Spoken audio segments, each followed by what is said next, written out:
A major development tonight in the crisis in Kosovo. An American plane, an F-117A stealth fighter, was shot down during the NATO airstrikes.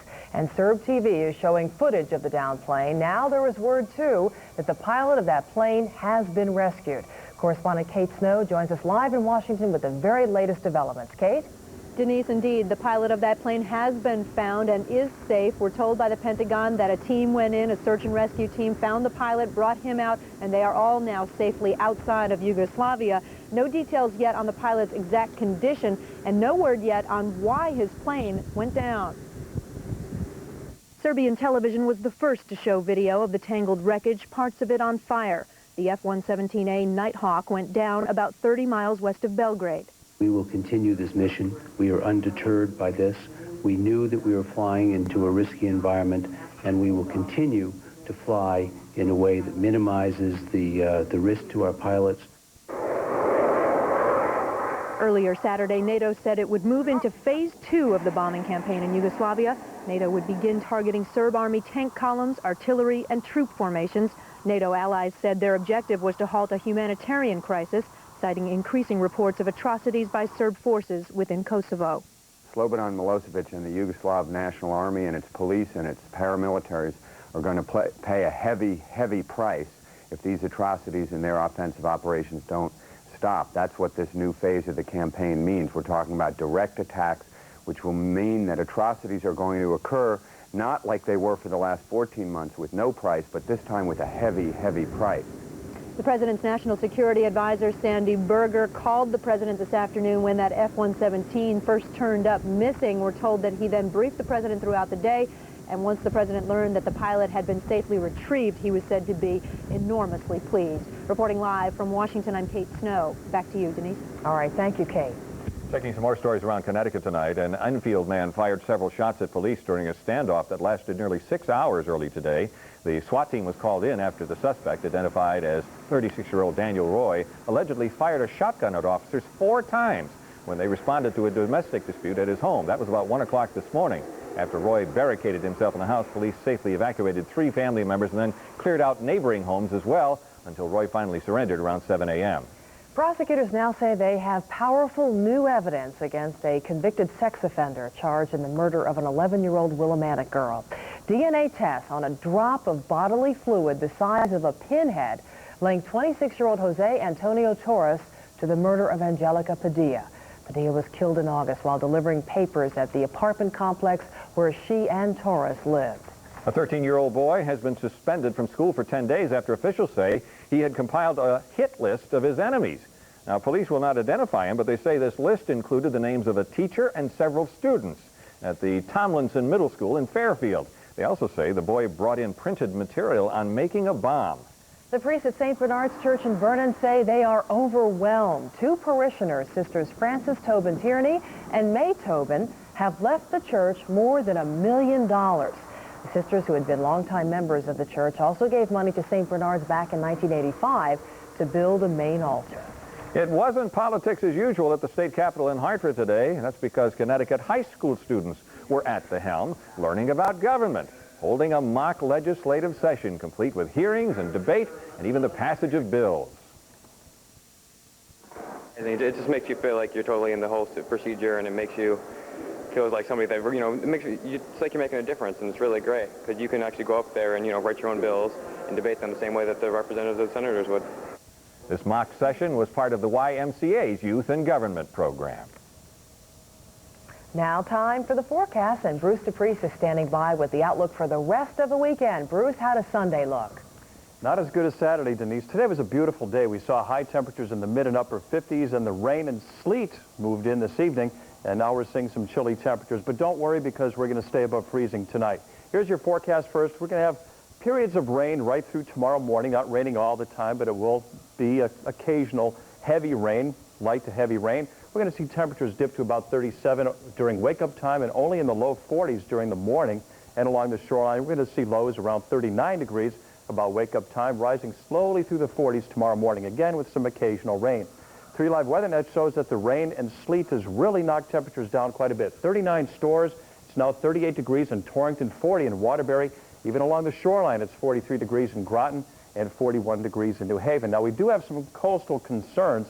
We'll check out the maps, and we do have a coastal flood watch in effect for the Connecticut shoreline overnight into tomorrow morning, as well as a gale warning. Northeasterly winds increasing 30 to 40 knots overnight, and the next high tide coming in early to mid-morning tomorrow, and tides are going to be running 2 to 3 feet above normal. Could cause some minor to moderate coastal flooding.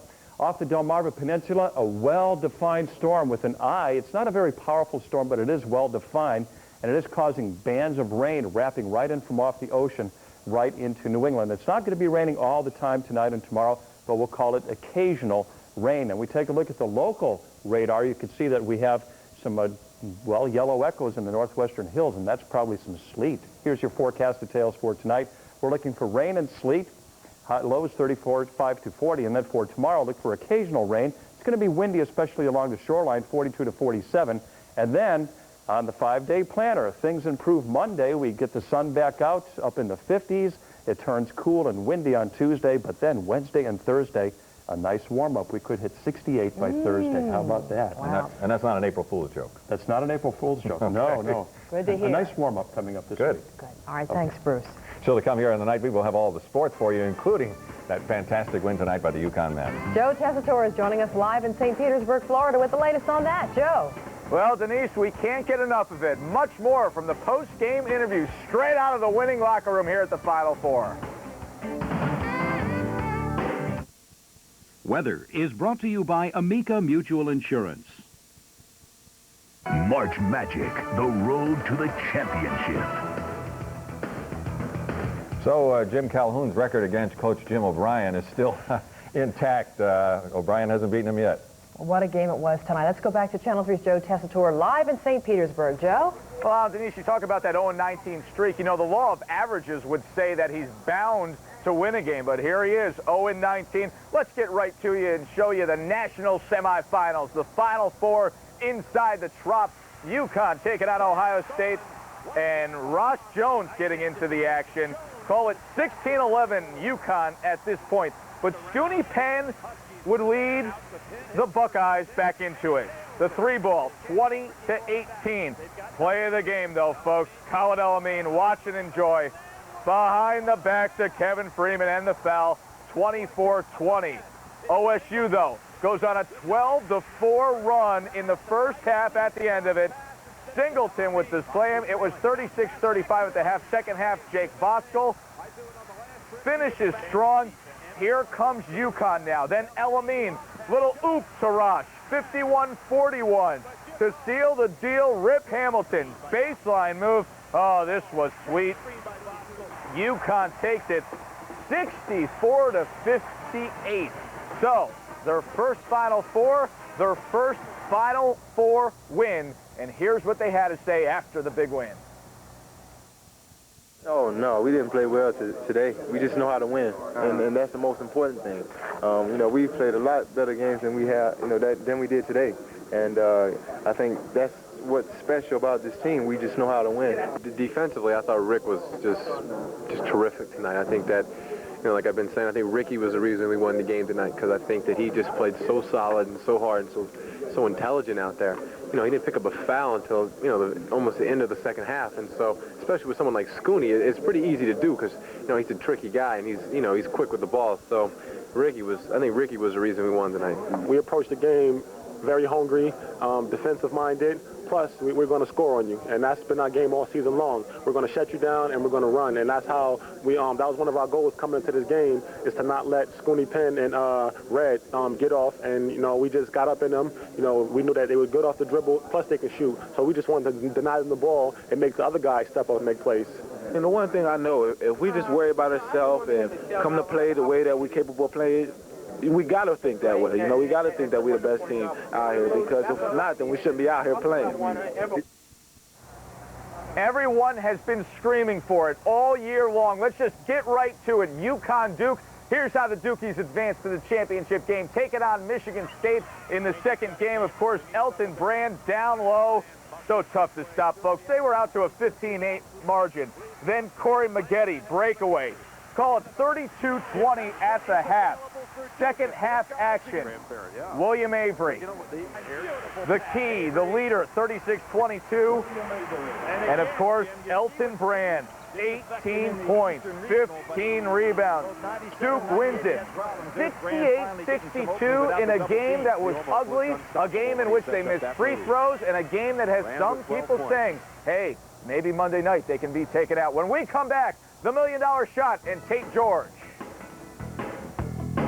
Hallelujah, he Youngler's back. You told a lie. No, I did. For the first time with women and with men. Why do you cheat? Because I like beautiful. I like grits. I don't eat them every day. That's so bad. Oprah, Monday at 4 on Channel 3. Monday. We'll have the latest on NATO's effort in achieving peace in Kosovo. Plus, find out if your home appliances are ready for Y2K Monday morning. Eyewitness News this morning, weekdays from 5:30 to 8 a.m. Welcome back to the Trop. The shot of the day, it wasn't William Avery, it wasn't Mateen Cleaves, it wasn't Scooney Penn, it was Alicia Brown. Take a look. High school, so can thank Mom for teaching her to play at the age of 8. Yes, yes, yes! It's good!